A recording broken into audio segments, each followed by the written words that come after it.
Wondery.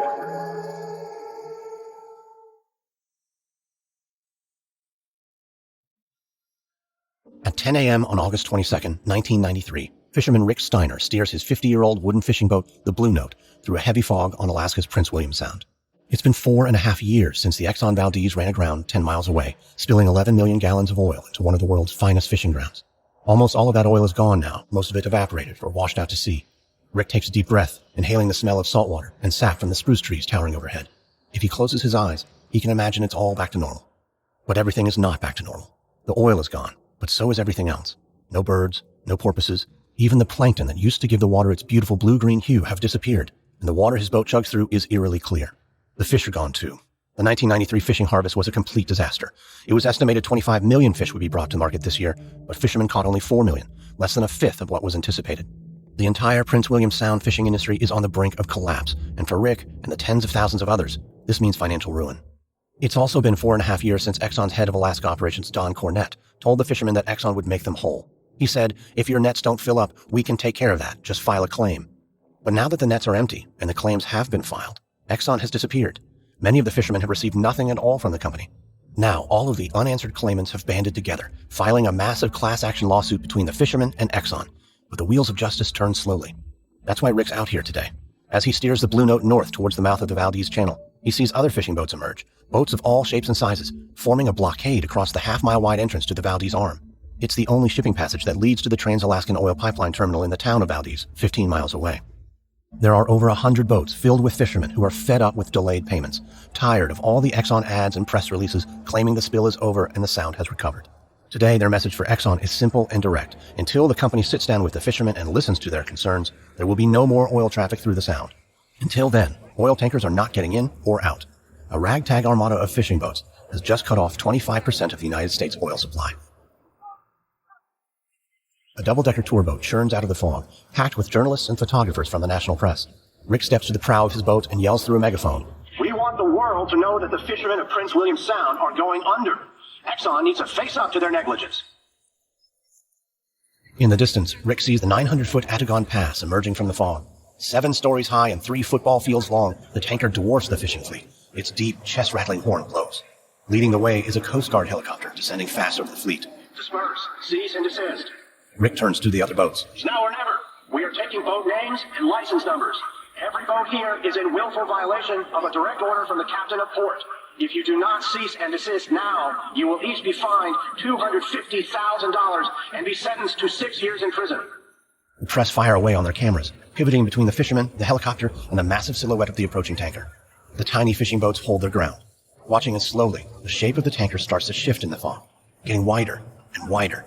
It's turning around and heading back out to sea. Rick shoves his fist in the air. The fishermen feel a surge of camaraderie. After years of fighting with Exxon and among themselves, they shout and whoop with one unified voice. And if they can shout loud enough, maybe Exxon will finally listen. Wondery's shocking true crime podcast, Over My Dead Body, is back for a 3rd season with a story about corruption, betrayal, and the secrets of a fallen hero. Follow Over My Dead Body, Season 3, Fox Lake, on Apple Podcasts or wherever you're listening right now.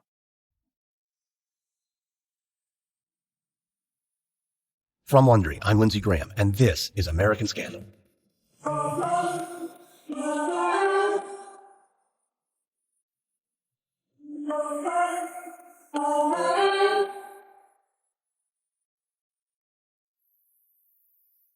In our last episode, Ricky Ott went up against the oil industry in Alaska's state legislature, while an even bigger battle loomed on the horizon, the class action lawsuit pitting the residents of Prince William Sound against Exxon. This is episode 4, Winner Take Nothing. It's February 25th, 1990, 3.5 years before the blockade.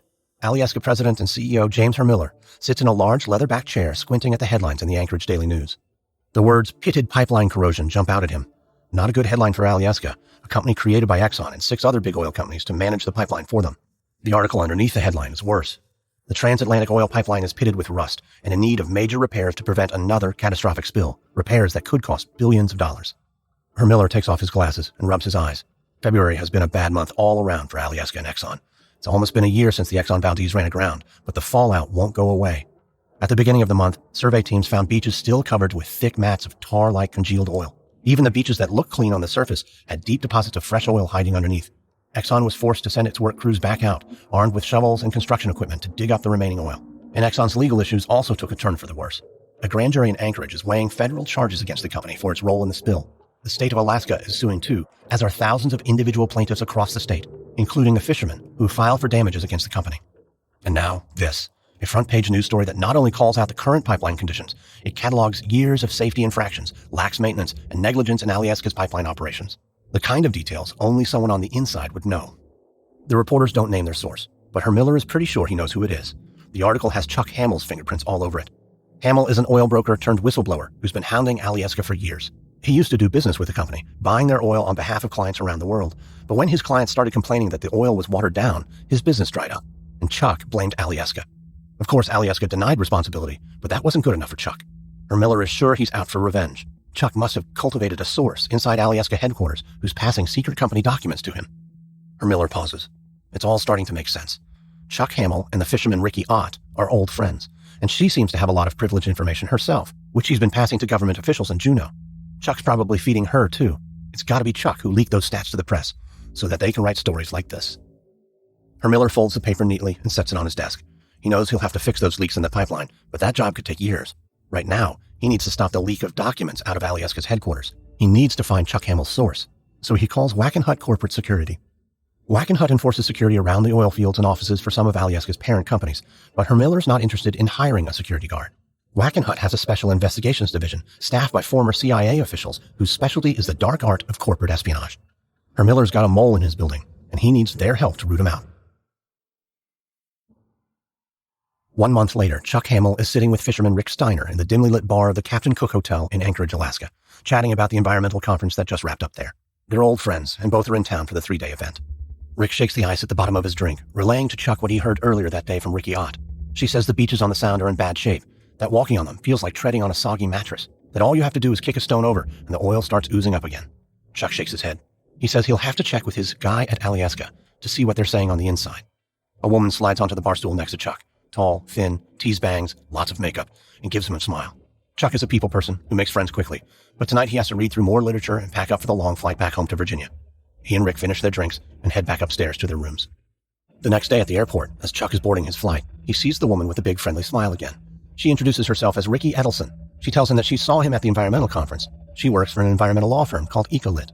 She tells him the company funds major lawsuits on behalf of environmentalists. When Chuck hears this, his ears perk up. He invites her to sit with him. He tells her he has all kinds of sources inside the Alyeska Corporation who are feeding him sensitive information. Edelson smiles. She's all ears. And Chuck can't believe his luck, meeting someone as interested in seeing justice done as he is. They talk the whole way home. But Ricky Edelson isn't interested in justice, at least not for Chuck's cause. And she doesn't work for Ecolit because Ecolit doesn't exist. Ricky Edelson isn't even her real name. It's Ricky Sue Jacobson, and she's an operative in the Special Investigations Division of Wackenhut. And she's not the only one. After Hermiller's call, her team gets busy.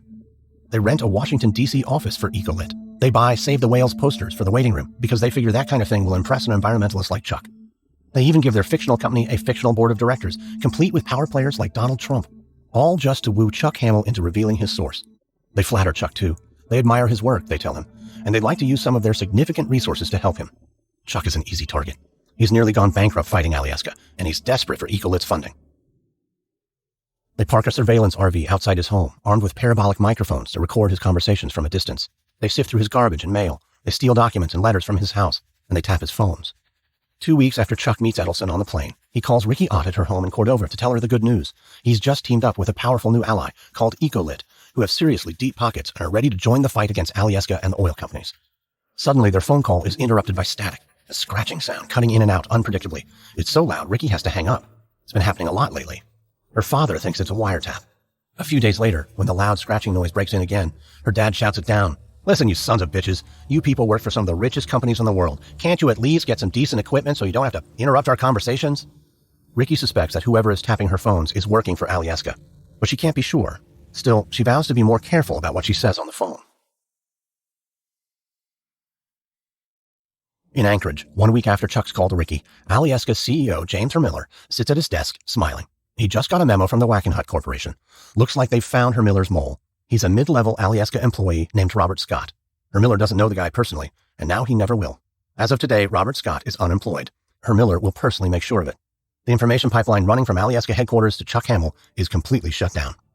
Chuck doesn't learn why the information flowing his way dried up until he gets a call from a former Wackenhut operative over a year later. He tells Chuck that he's been had by an Alyeska sting operation. Furious, Chuck calls Congressman George Miller of California. Miller is pro-oil regulation, and he and Chuck have had many phone calls about Alyeska's safety violations over the years. On August 7, 1991, Congressman Miller calls for public hearings on Capitol Hill about the spying rumors. He subpoenas the Wackenhut operatives and Alyeska to testify. It turns out, Hamill wasn't the only one Alyeska was spying on. They tapped the phones of Congressman Miller himself, and Ricky Ott, and the Alaska Attorney General, and a former Alyeska safety inspector. Even a Valdez tour captain they suspected might be allies of Rick and Chuck. The hearing set off a storm of negative newspaper stories and editorials attacking Alyeska.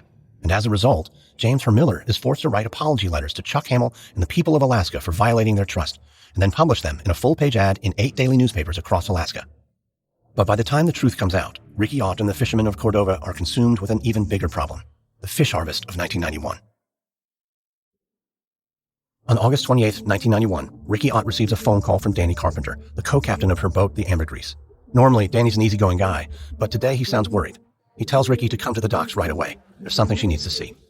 As she approaches the harbor, Ricky passes fishermen gathered in small groups on the docks. They look exhausted. They nod at her with somber faces, then look down again. By the time she reaches the boat, she feels like the last guest to arrive at a wake. Danny, what's going on? Danny throws open the hatch on the Ambergris fish hold. Look, they were acting strange even before we hauled them in. Like they were disoriented, lost or something. Ricky peers down into the hold, filled with pink salmon.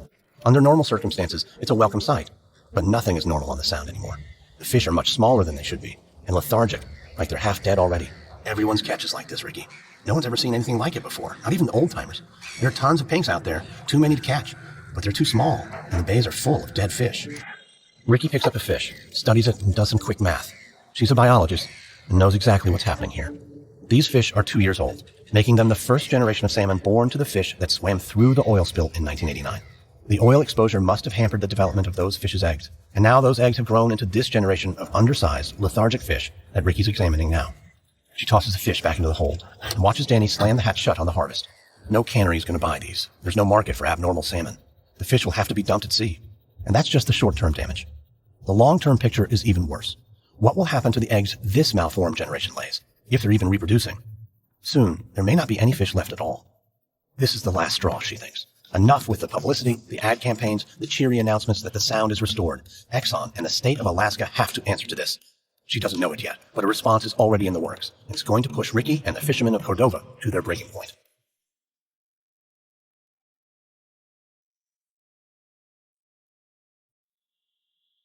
On September 17, 1991, 1 month after the worthless pink salmon harvest comes in, Ricky returns home to her A-frame cabin high above Cordova. There's a package waiting for her. Inside is a video cassette bearing the Exxon logo, titled Alaska's Gift of Pink Salmon to the People of the Soviet Union. Ricky pops it in the VCR. Over scenes of fishermen pulling nets full of salmon from Prince William Sound, a narrator proclaims, "This week the people of Alaska made a historic gift to the people of the Soviet Union, a gift the Exxon Corporation helped make possible." It turns out Exxon paid canneries in the state millions of dollars to process 3 million pounds of the low-quality pink salmon, and then they donated it to poor people in the Soviet Union in what the narrator calls a victory for democracy. The video cuts to an interview with a stocky, crew-cut bull of a man, Alaska's newly elected governor, Wally Hickel. Hickel smiles wide as he speaks. He couldn't be happier to be working with Exxon on this important endeavor. This is Hickel's second time in office. He came out of nowhere on a third-party ticket and stormed into the governor's seat on a pro-business, pro-development platform. A former boxer and construction worker, he's blunt and plain-spoken. He pushed hard to build the Trans-Alaskan oil pipeline in his first term, and now that he's been elected again, he wants to build a new 800-mile natural gas pipeline to run alongside it. You can't just let nature run wild, he's fond of saying. A tree looking at a tree doesn't really do anything. Hickel doesn't have any time for environmentalists or their complaints about his plans, and he certainly doesn't have any time to cry about malformed pink salmon harvest in Prince William Sound. The final scene of the video shows a plane taking off for Russia, loaded with pallets of canned salmon. The narrator proclaims, "From an environmental standpoint, the record return of pink salmon to Prince William Sound shows recovery from the oil spill is virtually complete." Ricky shuts off the TV. She can't take any more. This tape was sent to thousands of homes across Alaska to convince the public that Prince William Sound is doing fine. And now, the state of Alaska is endorsing the message too. And Governor Hickel's not done yet. 2 weeks later, he announces a plea bargain between the state of Alaska, the federal government, and Exxon. The deal settles all state and federal lawsuits stemming from the 1989 oil spill. Exxon will pay a fine of $125 million and $90 million a year for 10 years into a fund that will support the restoration of Prince William Sound. It might sound like a lot, but it's not to Exxon.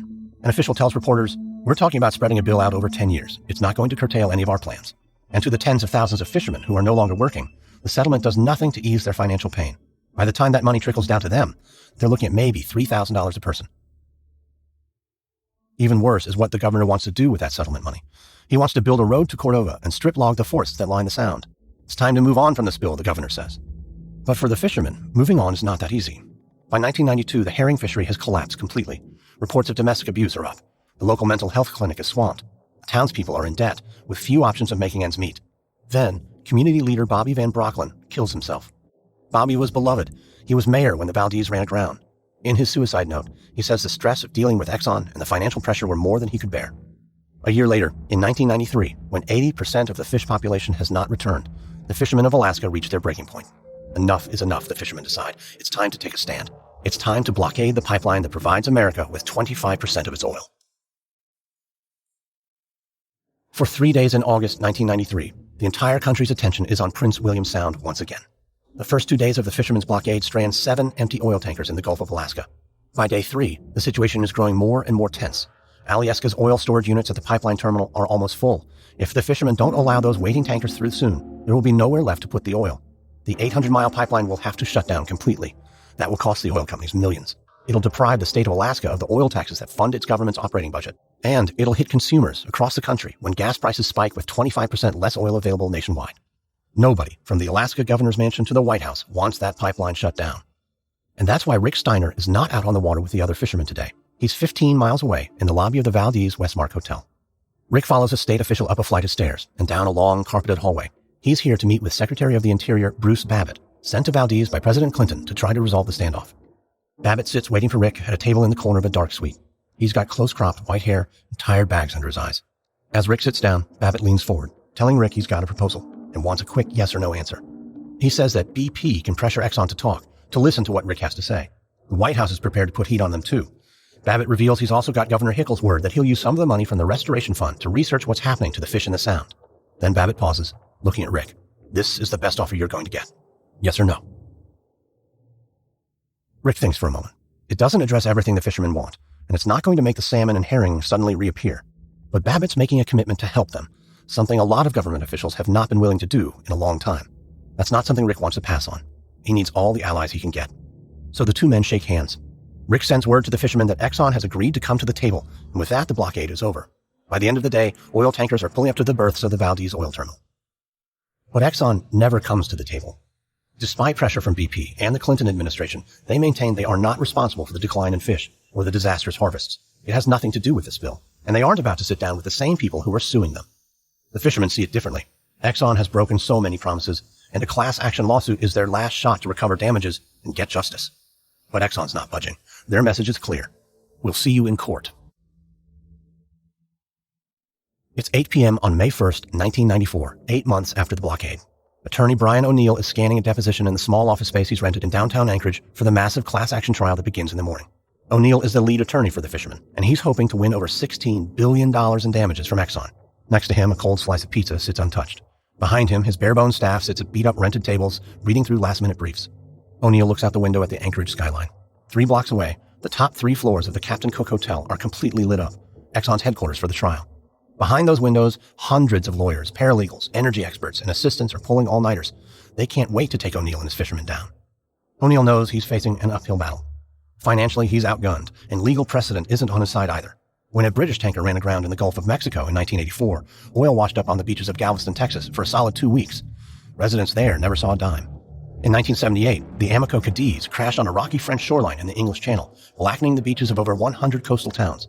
Those residents sued too, and after 14 years of appeals, they finally received $200 million from Amico, a tiny award for the worst tanker accident in history. O'Neill wants 80 times that amount from Exxon for the Valdez oil spill, and he feels ready. He's an ex-Marine and a passionate outdoorsman. He's won big environmental damage awards before, even for oil spills. And in the end, he didn't take this case for the money. He wants to win this one because he believes in his clients, and he has a message to send to the corporate world. No matter how big or how wealthy, no company is above the law. The next morning, O'Neill is met by a throng of reporters as he climbs the steps of the U.S. District Courthouse in Anchorage. O'Neill's been up all night, but he's ready. A reporter asks if he has any comment for the people watching at home. O'Neill replies, "You've got to hit these guys and hit them hard. If something isn't done about what happened in Prince William Sound, it's going to happen next in your own backyard." Then O'Neill hurries up the steps and into the courthouse.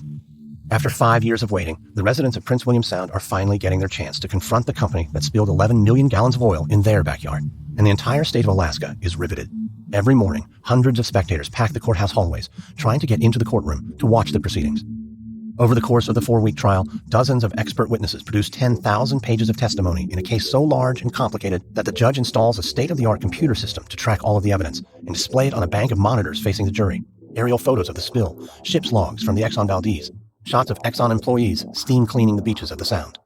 What isn't on the screens is the evidence O'Neill believes is crucial for his case. Things like personal photos of the fishermen in happier times, evidence showing how their permits and boats have lost value, and photographs of the aftermath of the spill, including the damage caused to the animals and the ecosystem on which the fishermen relied. The judge ruled all of this inadmissible, on the grounds that it could make the jurors too sympathetic to the fishermen's case. O'Neill has suspicions about the judge's motivations. Judge Hezekiah Russell Holland is a member of the Petroleum Club, an elite social organization whose members have ties to the oil industry. He got into the club after representing several oil companies, including heavy hitters like Mobil, as an attorney before he became a judge. O'Neill feels like he's fighting with one arm tied behind his back, but he has one other strategy to pursue. It centers on Captain Joseph Hazelwood's history of alcohol abuse and Exxon's negligence in doing anything about it. After Captain Hazelwood's first DUI arrest in 1984, he checked himself into an inpatient alcohol rehab program. Exxon management gave him a 90-day leave of absence and sent him back out on the water again. 1 year later, Exxon memos reported that Hazelwood was drinking again, but no action was taken. As reports of drinking continued to trickle in, Exxon continued to turn a blind eye. Hazelwood was a skilled captain, loved by his crews, who always delivered the oil on time. They even gave Hazelwood and his crew their annual Fleet Safety Awards 2 years in a row. In 1987, Exxon put Hazelwood in charge of their newest tanker, the Exxon Valdez. The last drinking report reached Exxon managers just 2 weeks before the Valdez ran aground.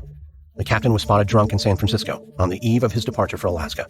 And again, Exxon failed to intervene, and Hazelwood set sail for his final, disastrous Alaska run. O'Neill brings all of this out over the course of the 4-week trial. During breaks and testimony, Exxon employees serve coffee and tea to reporters from silver teapots and china cups with saucers.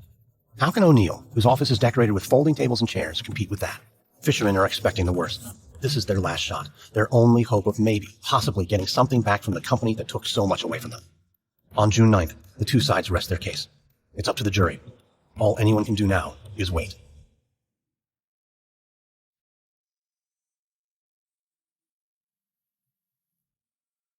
On the morning of June 13th, 1994, after 4 days of deliberations, the jury sends word that they have reached a verdict. The crowd pours back into the courtroom and takes their seats, watching nervously as the jury file back in. If the jury finds Exxon guilty of negligence, the trial will continue to the damages phase to decide how much money Exxon owes. If the jurors rule that the spill was an accident, with zero negligence on Exxon's part, then the fishermen receive nothing, and the trial will be over. The fate of more than 10,000 Alaskans hangs in the balance. Judge Holland turns to the jurors and asks the foreman if they have reached a verdict. Jury foreman Ken Murray squares his shoulders back and says, "Yes, we have, Your Honor." Murray unfolds the paper in his hands. "We find the Exxon Corporation negligent." The courtroom explodes in cheers, applause, and stomping boots. Judge Holland tries to maintain order, striking his gavel over and over, but the fishermen watching from the back of the room can't contain themselves. As they hoot and shout, Brian O'Neill holds a hand over his eyes, trying to hide his tears. It took 5 years, but the fishermen have finally been heard. Exxon will be held accountable for the damage they did to the people of Alaska. 8 weeks later, the jurors award the first round of damages.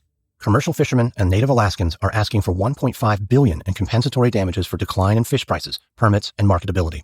But there have been no long-term studies of the continuing effect of the loss of fish and livelihoods around the fishing industry. The jury can only weigh what has happened up until now. They are given a giant stack of boxes filled with documents and a questionnaire that requires calculating the effect on 5 species of salmon over a 7-year period. One baffled jury member asks, how are just average people supposed to figure out what these PhDs can't even agree on? It takes them 5 weeks to do the calculations and come to a decision. And when they emerge, they award the fishermen $287 million, far less than the $1.5 billion the fishermen were asking. But lead attorney Brian O'Neill hasn't lost hope. There's still one last phase of the trial left, the punitive damage phase. The question the jury needs to determine in the amount of the award: did Exxon behave recklessly? Did cutting crew costs in half create conditions to endanger the ship? Did they overlook Hazelwood's history of drinking? The fishermen are asking for $15 billion. It's the fishermen's last chance, and O'Neill has prepared witnesses to strengthen his case. But before he can call them to the stand, Judge Holland strikes down more of the plaintiff's evidence. O'Neill isn't allowed to bring up 2 Exxon spills that occurred between 1988 and 1990 to show a pattern of recklessness on the part of the company. O'Neill also isn't allowed to show financial data about the company, which would demonstrate that Exxon makes so much money that it could afford to pay $1 billion a year for 10 years without any material impact on its business. However, the judge rules, Exxon is welcome to share evidence of the extraordinary efforts Exxon made on the cleanup. On the last day of the penalty phase, Exxon calls her final defense witness to the stand. The witness is Exxon chairman and CEO Lee Raymond. Raymond sits at the very top of the 91,000 employee Exxon hierarchy, high above the Exxon officials who were tasked with responding to the spill when it happened. Men like Don Cornett, head of Alaska operations, and Frank Iarossi, Exxon shipping president. Raymond sits so high above them, he can't even remember their names in pre-trial depositions. When it's O'Neill's turn to cross-examine Raymond, he gets right to the point. Was Exxon reckless, Mr. Raymond? I believe the jury has already concluded that. Raymond spent his whole career climbing to the top of a cutthroat business, and he learned to dodge along the way. O'Neill stays on him. But what do you think? Do you realize that self-help programs like Alcoholics Anonymous would require you to acknowledge the full scope of your mistakes before you move on with your life? I don't want to be argumentative, but I'm not looking back. O'Neill nods. Maybe Raymond has a pressing legal reason for refusing to admit responsibility. Mr. Raymond, are you planning on appealing someday? The defense attorney yells objection, but O'Neill's already gotten under Raymond's skin. I can't think of a single event that shook the bedrock of this company like this. We did a major internal inquiry. And that is what O'Neill was waiting for. Really, Mr. Raymond? Strange. I haven't seen a report. Do you have a copy? No. There was no report. I conveyed the findings to our board every month, verbally. O'Neill leans against the rail of the jury box, looking from one juror to the next, and asks Raymond his last question. So you updated your board on this every month for 3 years, but you can't remember the names of any of the key Exxon players involved. The question hits home with the jurors. 2 weeks later, they award the fishermen $5.3 billion, the largest punitive damages award for a pollution case in the history of the United States. Outside the courthouse, Brian O'Neill stands on the steps, holding his 3-year-old son in his arms. A reporter asks if he has any comment. We're ecstatic, he says. It's enough money that when it gets distributed among the fishermen and native Alaskans, it will allow them to make a new start on their lives. As the press begins to disperse, an Exxon lawyer comes up behind O'Neill, smiling at the boy in his arms. Cute kid, he says. He'll be in college before you get any of that money. Back in Cordova, Ricky Ott peers out the window of her second-floor office. Car horns are blaring down below. People are dancing in the streets. She looks down First Street towards the harbor, where boat horns blare and bells ring and fishermen hug and jump up and down on the docks. It's the happiest Ricky's seen the town since the spill. That night, at the Reluctant Fisherman Inn, she overhears men and women discussing what they're going to do with the money. Pay down their houses, try to get back their boats, make equipment repairs they've been putting off since the fish disappeared. But some residents are skeptical. What if Exxon appeals? Maybe they should wait to celebrate until they actually see the money. A handful grumble that $5 billion might seem like a lot, but they'd rather just have the sound back to the way it was before the spill. In Anchorage, Exxon's temporary offices at the top of the Captain Cook Hotel are being packed up. But Exxon's attorney Patrick Lynch tells reporters this is far from over. Because back at Exxon headquarters in Irving, Texas, Chairman and CEO Lee Raymond is furious. Raymond vows to use every legal means available to overturn the verdict, even if it means taking it all the way to the Supreme Court. The appeal process will go on for 14 years. In 2006, the Ninth Circuit Court of Appeals reduces the damages by half to $2.5 billion. And still, Exxon doesn't want to pay. They immediately file another appeal with the United States Supreme Court. Meanwhile, the fishermen of Cordova, Alaska, continue to wait. Early on the morning of June 25, 2008, Ricky Ott sits in her kitchen reading the papers. It's been 14 years since an Anchorage jury awarded the residents of Prince William Sound $5.3 billion in punitive damages, and they still haven't received a cent. 9/11 has come and gone. Cell phones and the internet have become indispensable tools in everyday life. A lot has changed. But Ricky Ott still lives in Cordova, Alaska. She's retired from fishing to devote herself full-time to the nonprofit organization she founded to help with the lingering social and economic impact of the spill. At 6:07 a.m., her phone rings. It's reporter Judith Rosen from Reuters. Have you heard the news? She asks Ricky. The Supreme Court has come in with their decision. Ricky braces herself. They lowered the amount, Ricky, to $507.5 million. Ricky is stunned. That's a tenth of the original award, and the rough equivalent of only 4 days' profit for Exxon. If the fishermen see any of the settlement, it will amount to about $9,000 after legal fees. Less than $500 per season since the whole affair began. After 19 years of waiting, the fishermen will receive close to nothing. Outside, wind and rain lashes at the windows of her house as a summer storm moves in. It's as if Prince William Sound itself is reacting to the news. 21,000 gallons of oil from the Exxon Valdez remain underneath the beaches of Prince William Sound, still leaching toxins into the water. The herring never returned. Many fishermen were forced to sell their boats, permits, and homes at a loss, and leave Cordova for a place where they could still support their families. Those that stayed struggled with divorce and alcoholism. Fishing incomes never returned to pre-1989 levels, and the town of Cordova will never be the same again. But some progress has been made with ship safety. A sophisticated new tanker piloting system requires that 2 tugboats, captained by expert local pilots, guide every oil tanker through the Sound to prevent another disaster like the Exxon Valdez. But change is slow coming. On April 20th, 2010, an underwater explosion at BP's Deepwater Horizon oil rig starts what will become the largest oil spill in history, almost 20 times larger than the Exxon Valdez. Growing concerns about the environmental threat from that rig disaster in the Gulf. It's already formed a slick measuring hundreds of square miles, and as the oil moves towards the coast, it's threatening marshes, beaches, and wildlife in 4 states. Brian Todd is 210 million gallons of oil spew unchecked from an open well on the floor of the Gulf of Mexico for 87 days, eventually covering 68,000 square miles of ocean. 3 weeks after the news hits the press, Ricky Ott looks out the window of Alaska Airlines Flight 709 as it begins its descent into New Orleans, Louisiana. Below her, the Gulf of Mexico stretches to the horizon, and in the distance, the pale green water is blotted out by a reddish-brown patch of oil that dwarfs the slick from the Exxon Valdez. The spill is 6 times larger than Prince William Sound itself, and BP's fighting the spill with technology that hasn't evolved at all since 1989. Containment boom, skimmer boats, and dispersants. BP is spraying the Gulf with millions of gallons of core exit, the same dispersant Ricky fought to keep out of Prince William Sound 21 years ago. As Ricky's plane begins its descent into New Orleans, she takes a deep breath. Looks like the Exxon Valdez spill was just round 1. Round 2 of her fight begins today. Next on American Scandal. It's been 30 years since the Exxon Valdez struck a reef in Prince William Sound, but the disaster still reverberates. Next week, I'll talk to Rick Steiner, Alaska fisherman and marine conservation professor, about the state of the Sound today. Plus, we'll hear from a journalist who covered the BP oil spill on how it compares to the Exxon Valdez. I hope you enjoyed this episode of American Scandal. If you did, subscribe now on Apple Podcasts, Spotify, Google Podcasts, Wondery.com, or wherever you're listening to this right now.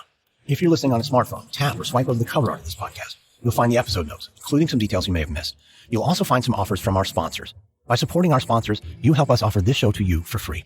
And if you do like this show, one of the very best ways you can show your appreciation is to give us a 5-star rating and leave a review.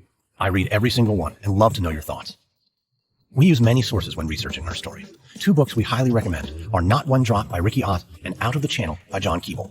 If you want to see photos of the spill, you can find a link in our show notes to an article in The Atlantic with photos by Reuters and others who were on site at the time.